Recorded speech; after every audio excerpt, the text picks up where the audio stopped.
کیا پرویز نام رکھنا ناجائز ہے؟ پرویز کرناٹک انڈیا سے۔ میرا نام پرویز ہے، لوگ کہتے ہیں نام کافر ہے۔ جس نے آپ صلی اللہ علیہ وسلم کے خط مبارک کو پھاڑا تھا، یہ نام کافر کا ہے۔ اس بارے میں رہنمائی فرمائیں، کیا یہ نام بدل دینا چاہیے؟ میں نے کہیں علماء سے نہیں سنا کہ پرویز نام رکھنا جائز نہیں ہے، تو جب تک کوئی واضح علماء کی طرف سے ایسا فتویٰ نہیں آتا، اگر یہ ناجائز ہوتا تو یقیناً علماء نے کتابوں میں لکھا ہوتا، فتاویٰ کی کتابوں میں موجود ہوتا۔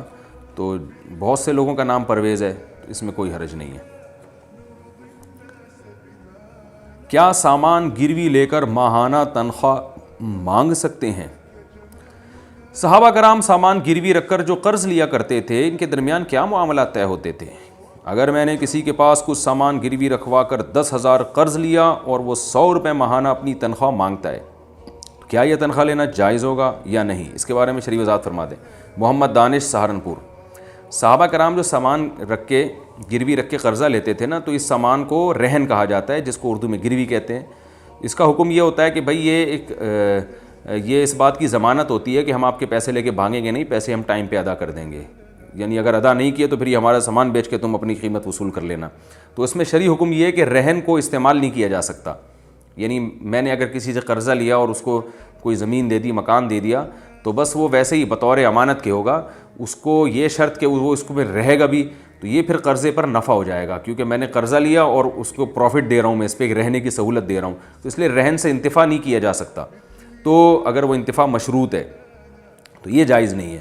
باقی آپ نے جو کہا ہے یہ میں نے بہت غور کیا، پتہ ہی نہیں چل رہا آپ پوچھ کیا رہے ہیں کہ وہ 100 روپے، یعنی میں نے کسی کے پاس سامان گروی رکھوایا، تو بھئی جب آپ نے گروی رکھوایا تو آپ نے اس سے قرضہ لیا نا 10,000، یہ کہنے میں نے قرضہ لیا، اور وہ 100 روپے اپنی تنخواہ مانگتا ہے، کس چیز کی تنخواہ مانگتا ہے، کیا کر رہا ہے وہ؟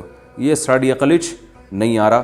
تو آپ ذرا یہ سوال دوبارہ ریپیٹ کر دیں گے تاکہ ساڑی عقلچ یہ سوال آ جائے، تاکہ پھر جواب بھی آپ کی عقلچ آ جائے گا انشاءاللہ۔ محمد اسد صاحب دہلی سے پوچھتے ہیں، اتحیات کے آخر میں کتنی دعا پڑھ سکتے ہیں؟ نماز میں اتحیات کے آخر میں ایک ہی دعا پڑھنی چاہیے یا زیادہ بھی پڑھ سکتے ہیں؟ بھائی دعا پر گورنمنٹ کی طرف سے بھی کوئی پابندی نہیں ہے، اللہ کی طرف سے بھی کوئی پابندی نہیں ہے، جتنی چاہیں دعائیں پڑھیں آپ۔ البتہ چونکہ نماز کے اندر ہوتے ہیں لہذا اس میں آپ اخپل طریقے سے دعا نہیں پڑھ سکتے، بلکہ وہ دعائیں جو قرآن و سنت میں منقول ہیں، حدیث میں ہیں یا قرآن میں ہیں، وہ دعائیں پڑھ سکتے ہیں آپ جو عربی میں ہیں۔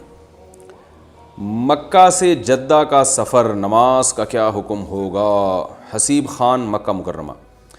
میں مکہ میں کام کرتا ہوں، اکثر جدہ جاتا رہتا ہوں جو 80-90 کلومیٹر دور ہوگا، کیا میں وہاں سفر کی نماز پڑھوں گا یا پوری نماز پڑھوں گا؟ اور اگر مجھے جدہ سے واپسی میں عمرہ کرنا ہو تو کیا میں اپنے کمرے سے ڈائریکٹ حرم جا سکتا ہوں یا پہلے حدود سے باہر جانا ہوگا پھر عمرہ کرنا ہوگا؟ نیز مدینہ سے واپس مکہ آ کر عمرہ کرنا فرض ہوگا یا نہیں؟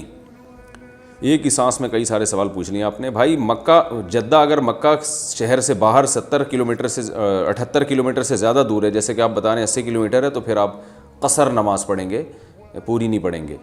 اور رہا مسئلہ یہ کہ جدہ سے واپسی میں عمرہ کرنا ہوگا، تو جدہ سے واپسی پہ عمرہ کرنا فرض نہیں ہے، کیونکہ آپ میقات سے باہر نہیں جاتے، لیکن عمرہ کرنا چاہیں تو حدود حرم سے باہر نکل کے آپ عمرہ کر سکتے ہیں۔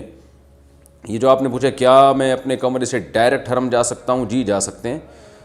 حدود سے باہر جانا ہوگا پہلے، حدود سے میرا خیال ہے آپ کی مراد ہے میقات، تو نہیں، میقات سے باہر جانا ضروری نہیں ہے، وہیں سے آپ حرم سے باہر نکل کے بھی عمرہ کر سکتے ہیں یا مسجد عائشہ سے بھی کر سکتے ہیں۔ آگے کہہ رہے ہیں کہ مدینہ سے واپس آ کر عمرہ کرنا فرض ہوگا، یعنی جی ہاں بالکل ہوگا، جب مدینہ سے آپ واپس مکہ جائیں گے تو اس میں عمرہ کرنا فرض ہے۔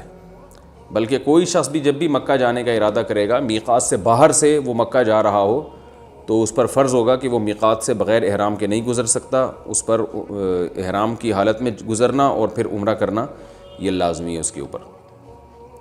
قبر میں دوسرا مردہ کب دفنا سکتے ہیں؟ محمد ارباز خان، یو پی سے۔ مفتی صاحب کے ایک بیان میں سنا کہ قبر پر دوبارہ سے مٹی دینی ہو تو 10 سال کے بعد دے سکتے ہیں، جبکہ یہاں ممبئی میں 1 ماہ کے اندر ہی قبر کھول کر دوبارہ اس میں مردہ دفنا دیتے ہیں۔ جگہ کی تنگی بھی یہاں ہے، اس صورت میں کیا ایسا کرنا درست ہے؟ یہ میت کی بے اکرامی ہے، کیونکہ 1 مہینے میں تو میت کے پورا جسم سلامت ہوتا ہے، اس میں بدبو بھی آ رہی ہوتی ہے اور لاش میں کیڑے بھی پڑے ہوئے ہوتے ہیں، تو جب اسے کھولیں گے تو اس میں میت کی بے اکرامی ہوگی، تو اس لیے وہاں احتجاج کرنا چاہیے، بھئی قبرستان کے لیے گورنمنٹ جگہ دے، اور بہت سخت مجبوری ہو تو ظاہر ہے مجبوری کے حکام الگ ہوتے ہیں، کیونکہ کوئی دفنانے کی جگہ ہی نہیں مل رہی ہے تو ٹھیک ہے، مجبوری میں بے اکرامی، اگر اس میت کی بے اکرامی برداشت نہیں کریں گے تو اس کی بے اکرامی ہوگی جو نیا مردہ ہے. تو ویسے عمومی صورتحال میں یہ جائز نہیں ہے جب تک کہ اس مردے کی وہ لاش ختم نہ ہو جائے. تو اور اس کی مدت فقہاء نے 10 سال بیان کی ہے، جو ہر علاقے میں مختلف بھی ہو سکتی ہے، اس میں کمی بیشی بھی ہو سکتی ہے. نارملی ایک 10 سال کی عمر میں میت کے آثار ختم ہو جاتے ہیں، کچھ ہڈیاں وغیرہ رہ جاتی ہیں. اللہ ہم سب کو قبر کی تیاری کی توفیق عطا فرمائے. سفر میں قبلے کی تحقیق کتنی ضروری ہے؟ کیا ٹرین میں سفر کے دوران قبلے کی تحقیق کرنا ضروری ہے؟ میں نے سنا ہے کہ اگر تحقیق کیے بغیر قبلے کی طرف منہ کر کے بھی نماز پڑھ لی تو نماز نہیں ہوگی، اگر تحقیق کر کے قبلے کے خلاف بھی پڑھ لی تو نماز صحیح ہو جائے گی. اس بارے میں رہنمائی فرمائیں. بلال صاحب گودرا انڈیا سے. بھائی سفر میں، ٹرین کا سفر ہو یا کوئی بھی سفر ہو، قبلے کی تحقیق فرض ہے. اس میں قرآن مجید میں اللہ کا ارشاد ہے وَمِنْ حَيْثُ خَرَجْتُمْ فَوَلُّوا وُجُوهَكُمْ شَطْرًا، جہاں بھی تم دنیا میں جاؤ نماز کے وقت تم نے اپنا رخ بیت اللہ ہی کی طرف پھیرنا ہے. تو اس میں تحقیق کرنا ضروری ہے. بلا تحقیق پڑھ لیا تو نماز نہیں ہوگی. ہاں اگر بلا تحقیق رخ کر کے نماز پڑھ لی، بعد میں پتہ چلا کہ قبلے ہی کی سمت میں تھی تو نماز ادا ہو جائے گی.